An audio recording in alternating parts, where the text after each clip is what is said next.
What's up, guys? Reed Work Turbo. Welcome to another episode of Turbo Tech Thursday. Apologize my shaky camera. I left my gimbal at the house and my tripod at the house. I'm well prepared today. Guys, today's episode real serious. I want to go over thermal control in your turbocharger. Thermal control, we're going to break it down into exhaust temperature, oil temperature, and engine tune. There are other things that obviously affect thermal. God knows. What's up, guys? Reed Work Turbo. Welcome to another episode of Turbo Tech Thursday. I apologize, I left my gimbal at the house, so I'm going to do my best to give you a steady camera view.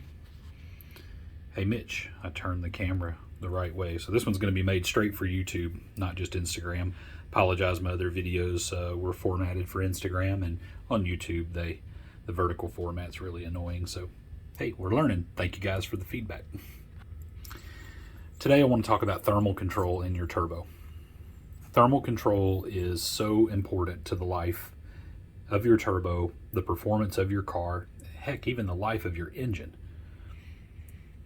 Thermal control can be broken down into engine tune, environmental, and exhaust temperature, oil temperature. So temperatures, period, thermal. Simple. What we have here, 75 millimeter Garrett turbine wheel, Turbinetics turbine wheel. I lied to you. So 7675, 7672, 76, all those popular turbos. Got your journal bearings, your exhaust side, and your compressor side bearing spacer. Why am I showing you this? Well, obviously you can see the exhaust side journal bearing is black, pitted, and just absolutely horrendous looking. Compressor side isn't great, but you know what? It's not as bad as the exhaust side. It's a prime example of something. I know the owner of this car. We've done a lot of work on this car over the years. This guy loves this car. And this is the result of, very simply, a turbo blanket. This car has well over 15,000 miles on this turbo. So this is not something that happened overnight. This is long term. The car is professionally tuned. It is very well maintained, high quality oil. All the boxes are checked everywhere. The box is even checked for a thermal blanket, turbine housing blanket. Car's got air conditioning and all these accessories, plastic underneath the hood everywhere. So we thought it was a good idea to put the blanket on the car. I used to sell blankets. I used to have them made. I used to sell the heck out of them. They work. They keep the heat out of the engine compartment. They make your turbo spool better. But that heat has to go somewhere. When the car is running and there's oil flowing through the system, but when you shut the engine off and there's no oil, the turbo stops, so there's no airflow, what happens? Well, real simple. That blanket's an insulator, and it does a really, really good job of holding the heat in that exhaust housing. When you hold that heat in that exhaust housing, it slowly transfers itself into this turbine head, down into the shaft, into the bearings, and there is your issue. I love blankets. I just hate what they do to turbos.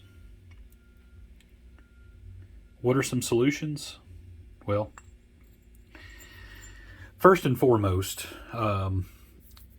if you're building the kit from scratch, please think about heat.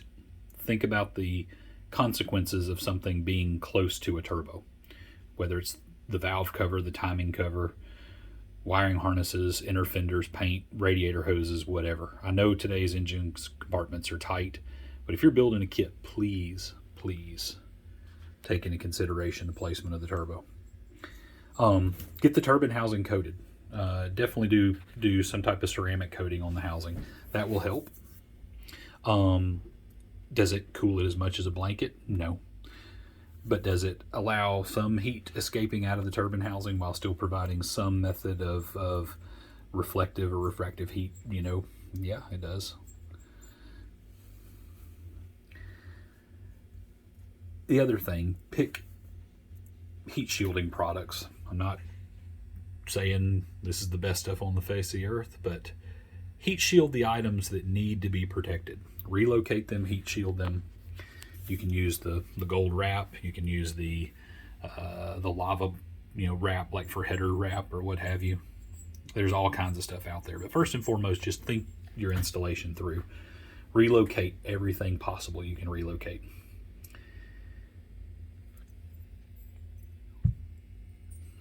S400 shaft sitting here. Why do I have this sitting here? Well, you may notice the damage to this turbine wheel. We ran some engine parts through the turbo, so we decided let's put an S400 on it. So we relocated the turbo, took the blanket off.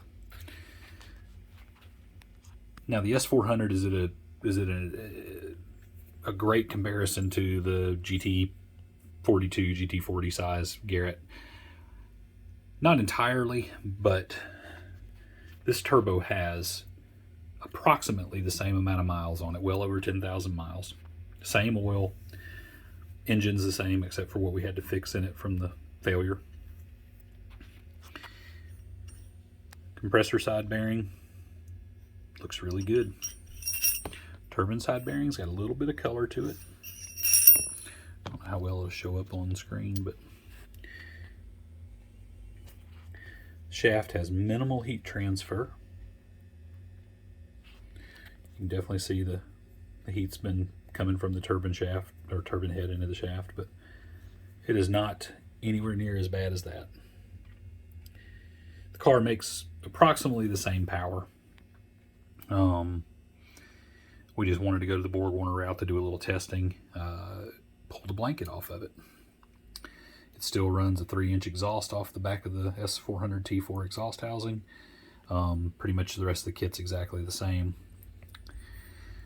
Pulled this off and we put yet another turbo on the car. Like I said, he's a good friend of mine, so we're testing all kinds of stuff. But turbine blanket, very unhappy bearing. I mean, this is not something I just see this one time. Hundreds and hundreds and hundreds of cases come through the door. I can take the turbo apart and about tell the customer that he has a blanket on his car. Proof is in the pudding right there. So take the time to heat shield everything underneath the hood. If you want something on the turbine housing, put a ceramic coating on it, or build a heat shield with an air gap around it. Some of these Inconel foil Inconel shields look really nice because they do provide some air gap between the turbine housing and the heat shield, so the heat can escape out of it a little slower. But haven't tested any of them. Those things are expensive.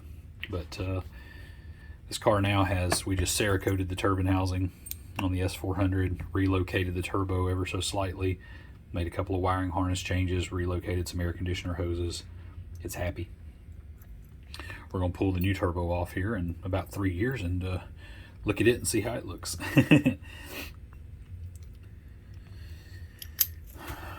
Ball bearing cartridges. Here are two. One on the right, one on the left. Obviously you can see the color differences between them. I know this car very well too because it was mine. You're like, Reed, you're a turbo guy. How did you do this to a turbo? Very easy. All Garrett R series turbos, GT42 and smaller, or G1400 and smaller, all have water ports on them. You need to run the water through your water-cooled Garrett ball bearing turbo. This was on my Subaru back in the day. I drove 80 miles a day round trip to work. A lot of miles on that car. I said, I'm going to do a test. Both exactly the same turbos, same tune, everything. Just one of them I didn't hook water up to. The turbos were running a restrictor in the oil feed line, 35 thousandths restrictor. Car had all the supporting mods for them, obviously. There's a small difference in these two turbos. This is a phenolic cage unit. You can see it failed completely from the heat. The phenolic cracked.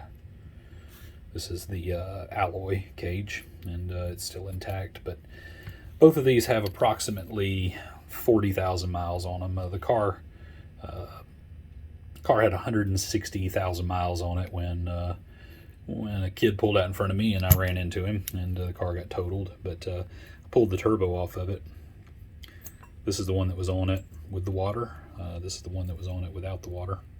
I was doing some testing just to see, in fact, if that was, a reliability thing to talk about or not, because I get a lot of questions. Man, I got this ball bearing turbo from Garrett, and do I need to hook the water lines up on them? Yes, you do.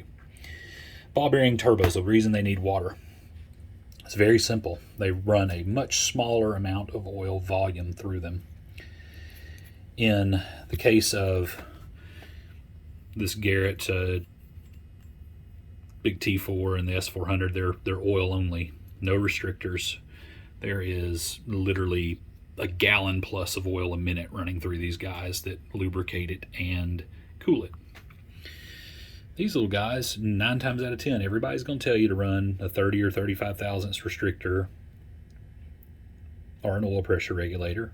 We're going to cover the oil pressure regulators here in a future episode, but because of the limited amount of oil that is needed for a ball bearing turbo, you don't want to flood it with oil because it will introduce a lot of drag. So ball bearing units basically get misted with oil. If you can look down in the these are your oil feed passages to the bearing.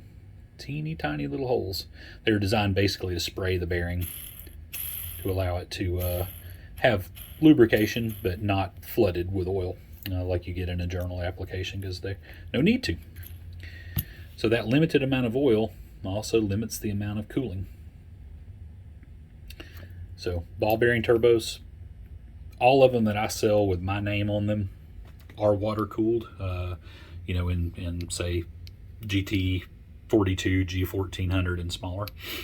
So Garrett or my own brand, you will need to run the water if you're going to drive the car a lot. Now race car stuff, it's a different story. We'll discuss that case by case basis. Oh, last but not least, more hammered bearings. These are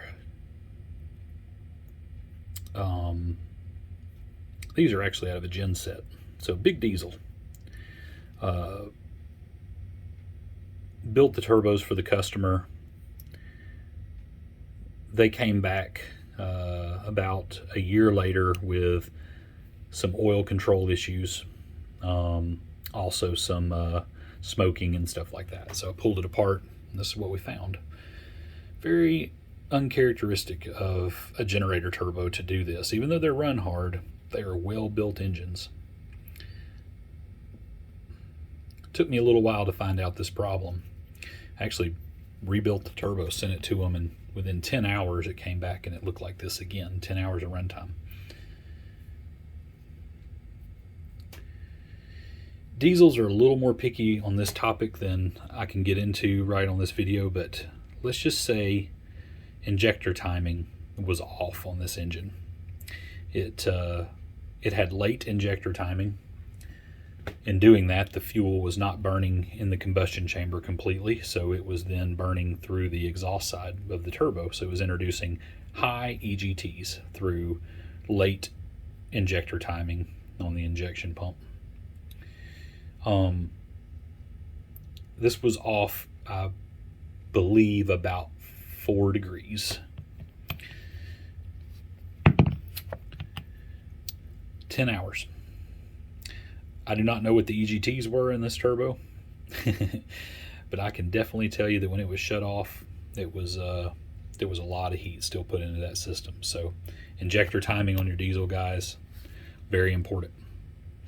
Just as in over advancing injector timing is bad because you can hurt the motor, not enough injector timing or late fuel delivery creates a lot of EGTs, hence puts a lot of heat in your turbo. Another pair. S500. This came off of another good friend's car. I get to throw all my friends under the bus. This thing ran great. Big rectangular port, 420-inch plus LS motor on race gas. Ran around on the street on pump gas and water meth. Lots of miles. This turbo has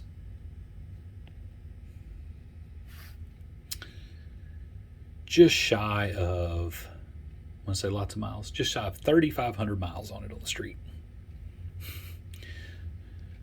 So you catch the sarcasm there. No blanket. Oil cooler on the truck. Actually running, I think this one's got Amsoil Z-Rod oil. No, actually Amsoil Dominator, excuse me. Not Z-Rod, this is Dominator. So minimal oil coking, but lots of discoloration. So the oil is doing a good job of not cooking itself to the bearing. I mean, even though it is darkened up a little, it's not horrible. The turbo came back smoking after 3,000 miles. I pulled it apart and this is what I found in it. What causes this? Took me a little bit. Started drilling the customer about oil line sizes, what oil he's running, how he's shutting it off, and man, everything, he's checking all the right answer boxes. Say, man, pull me your tune out. I said, better yet, send me a data log. Run this thing down the interstate. Wherever you drive it on the interstate, you drive it at 60 miles an hour, send me a data log of 60. Flat ground, going up some hills, whatever.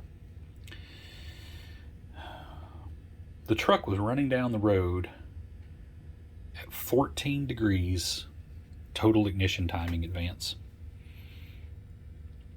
It was also riding down the road at about 11.6, 11.7 air-fuel ratio.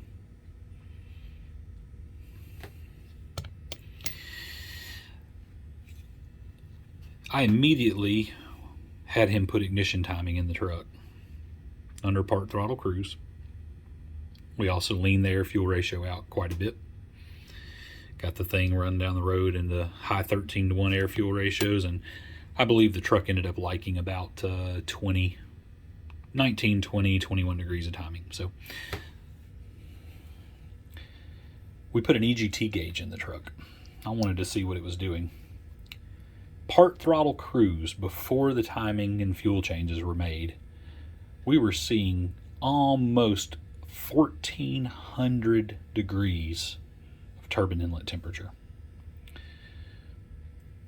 Change ignition timing, change air-fuel ratio a little bit, got that down right around 950 to 1,100 average. We've yet to pull the turbo back off the truck because this came into my possession about 6 months ago. I told him to drive it through the summer, and let's pull it back off and see. But as of today, there's about 3,800 miles on the truck over the summer, and I can't wait to see what the bearings look like. The truck used to take your breath away when you'd open up the hood, and you'd drive the truck around down the highway, come back in the shop parking lot, open the hood up. Literally like you opened up your oven in your house. Now you can almost lean over the truck and work on it with it sitting there running after you've been driving it. His poor exhaust headers, exhaust valves, gaskets, turbine housing, turbine wheel, everything, bearings. Late ignition timing. Make sure that when you get done with your power pulls on the dyno, you've got all the horsepower pulled out of that bad boy you can. If you're going to drive this thing on the street, please work on your street tune. Get the ignition timing optimal. Generally, air-fuel ratios can be, on today's new engines, you can run those well up into the 13-to-1 at part throttle cruise. Your tuner should be able to help you. If not, you need to find another tuner. Wrap it all up. Blankets, are they bad? I don't know that this could be prevented by letting the car idle more,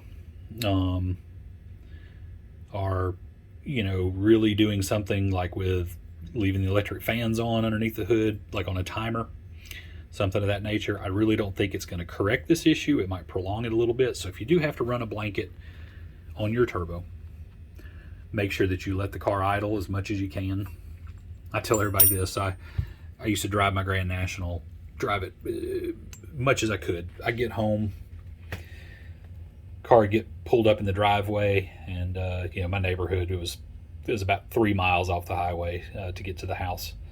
So I'd drive the car real easy, try to get the temperature out of everything, watch the oil temp, it would come down good, watch the EGTs, they'd come down good. But I'd pop the hood open on the car as soon as I shut it off in the driveway. I used to keep a box fan in my garage. My garage door stayed cracked all the time to let the dog in and out. And I'd just reach in there, grab that box fan, and I'd prop it up on top of the turbo and the hood of the car and leave that fan running. I own a turbo shop, and I was trying to keep my turbo living as long as it possibly could. But definitely idle time to get the EGTs cooled down. Pop the hood if you can. Turn the engine coolant fans on if it's a electric fan deal. Heat shield everything around the turbo. Relocate your wiring harness. See if you can take the blanket off. If you've had issues, with turbos smoking, bearing failure, things like that, and you got a blanket, and your turbo rebuilder has not really told you about your heat control issues, well, maybe I just did. I hope it helps you some. So, guys, tune it well, water cool it, and treat it like it's your baby because you love it. I hope this helps y'all guys out a little bit.